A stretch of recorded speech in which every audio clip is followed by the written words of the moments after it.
JLN TV Worldwide በዚህ ቻናል መንፈሳዊ ትምህርቶችና የጊዜው የእግዚአብሔር መልእክት በትንቢታዊ ኃይል በነቢይ ጆሹዋ መኮንን አማካኝነት የሚተላለፍ ሲሆን የእግዚአብሔር መንግስት ሥራ እንዲስፋፋና ብዙዎች የዚህ አገልግሎት በረከት ተካፋይ እንዲሆኑ ቻናሉን ሰብስክራይብ እንዲያደርጉ ቪዲዮንም ላይክ ለሌሎችም ይደርስ ዘንድ ሼር እንዲያደርጉ በጌታ ፍቅር እንጋብዞታለን።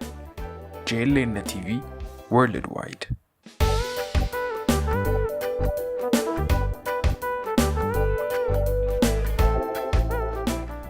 ትንቢተ ዳንኤል ምዕራፍ 5 ከቁጥር 23 ጀምሬ ያነባዋለሁ።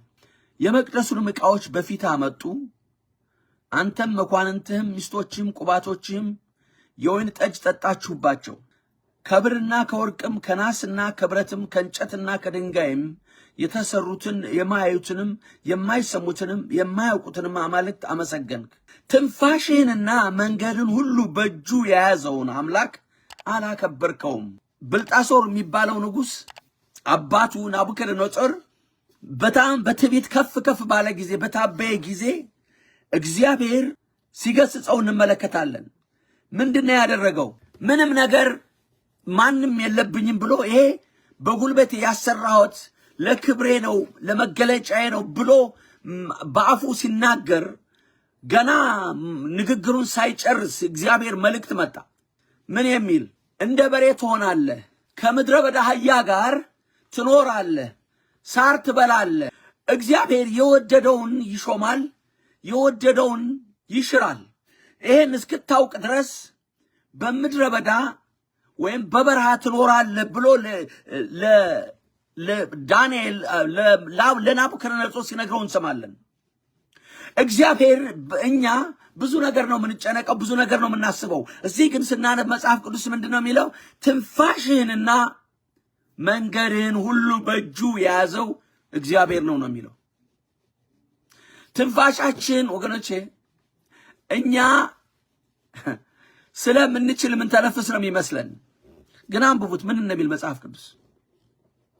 ትንፋሽህንና መንገድን ሁሉ በእጁ የያዘውን አምላክ እግዚአብሔርን ንቀሃል ነው የሚለው።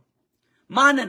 ትንፋሽህን የያዘውን፣ መንገድህን የያዘውን፣ መነሳትህን መቀመጥህን የሚቆጣጠረውን፣ በአንተ ላይ ስልጣን ያለው እሱ እንደሆነ እያወቅ አባት ላይ የደረሰውን እያወቅ ነው የሚለው ለብልጣሶር። ምክንያቱም ናቡከደነጾር ለ7 ዓመት እንደ በሬ ሳር በላ ነው የሚለው።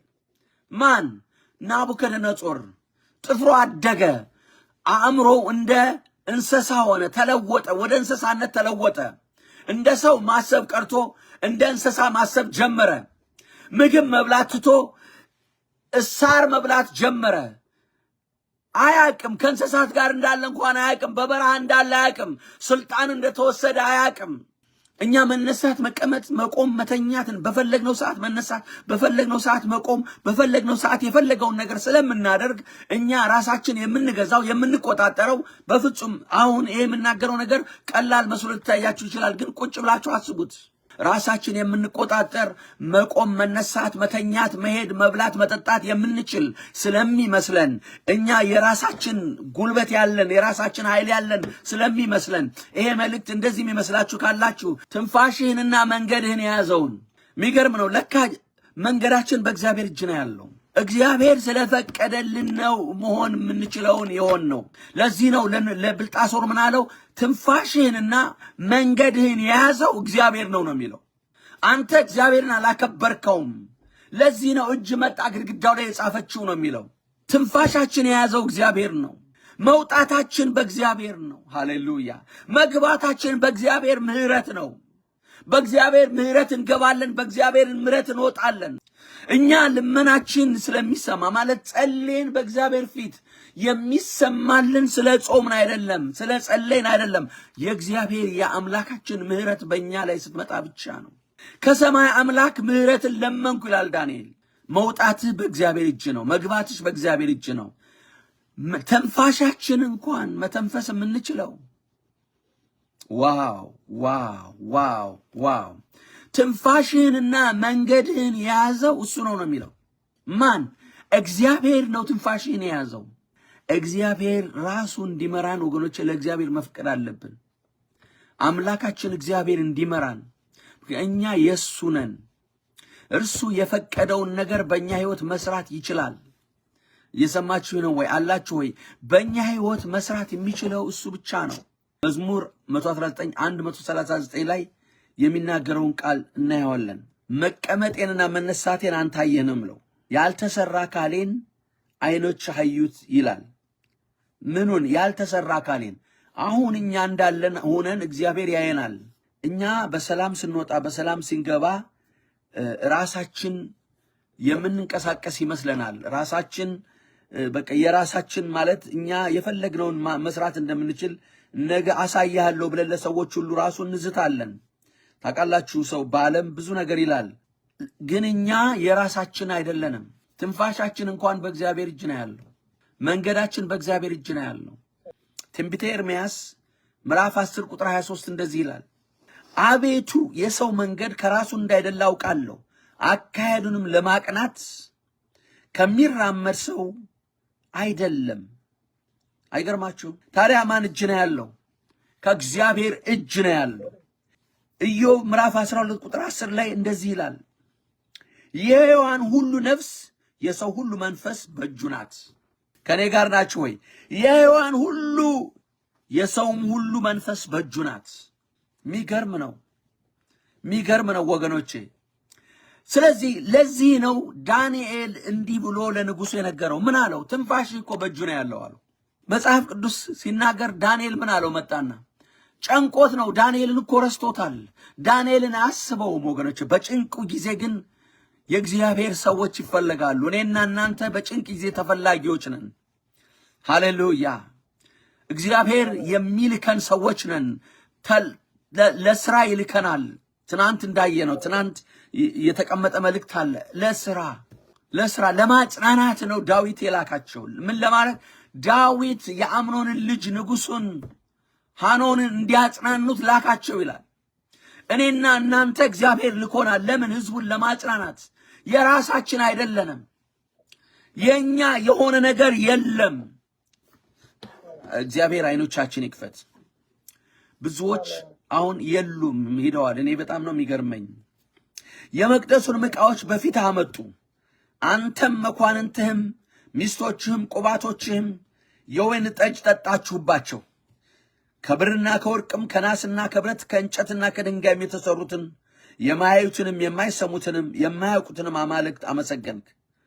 ትንፋሽህንና መንገድን ሁሉ በእጁ የያዘውን አምላክ አላከበርከውም። ትንፋሽህንና መንገድን ሁሉ፣ አንዳንዱን አይደለም እኮ ሁሉን መንገድ። ስለዚህ እነዚህ የእጅ ጣቶች ከማን ዘንድ ነው የመጡት ይላል? ትንፋሽህን ከያዘው መንገድህን ሁሉ ከያዘው ሁሉን ከሚገዛና ከሚቆጣጠር ከፈጣሪ የመጣ እጅ ነው የጻፈው ይላል። ይኸውላችሁ ሲድራቅ ሚሳቅ አብደናጎ ይሄ ስለገባቸው እኮ ነው። እነ ሚሳኤል እና አዛርያስ እና ሐናንያል የሚሉት ይሄ ስለተረዱ እኮ ነው። በፍጹም አለ ለምታመልከው ዘልዝላ ቆምከው ጣዖት በፍጹም እኛ እንበረከክም አለ። ሃሌሉያ! እኛ የምናመልከው አምላክ አለን። ምን አይነት አምላክ?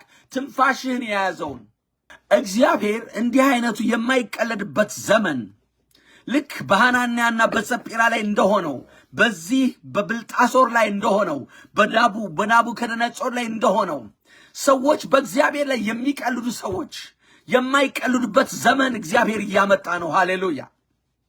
በፊታችን ባለው ዘመን የእግዚአብሔር የአምላካችን ክብር ይገለጣል። በጣም የሚገርም ነው። በጣም የሚገርም ነገር አንድ ነገር በጣም ጧት ሰማሁና በጣም አስገረመኝ። በጣም ስማችን ተጽፏል። በምድር ላይ አይደለም የተጻፈው። ዛሬ ሰው ታውቃላችሁ ቤተክርስቲያን ለመሄድ ለመጸለይ፣ ለማምለክ የተለያየ ኤክስኪውዝ ይሰጣል። ለተለያየ ምክንያት ይሰጣል። ዛሬ እንደዚህ ነው እንደዛለኝ፣ በቃ ዛሬ ኦቨርታይም ሰራለሁ፣ በቃ አንዳንዴ እያልኩ አይደለም። ሰዎች አይ እኔ እንደዚህ ስለሆንኩ ነው፣ ቢዚ ስለሆንኩ ነው፣ እንደዛ ስለሆንኩ ነው፣ የተለያየ ምክንያትን እንሰጣለን። የእኛን ነገር እግዚአብሔር ያውቀዋል። ያለሽበትን ሁኔታ፣ የምታልፊበትን ሁኔታ he knows, God knows። የጊዜውን ነገር እየሰራን እግዚአብሔርን እንጠብቀዋለን። አሜን። እየጾምን እየጸለይን እግዚአብሔርን እየፈለግን እንጠብቀዋለን።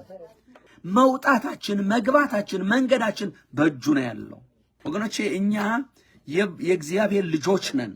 አባታችን እግዚአብሔር ይወደናል፣ ለክብሩ ጠርቶናል። አሜን።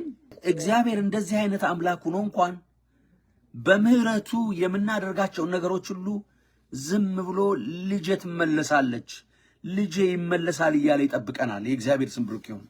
እዚህ ጨርሳለሁ። የእግዚአብሔር ስም ብሩክ ይሁን።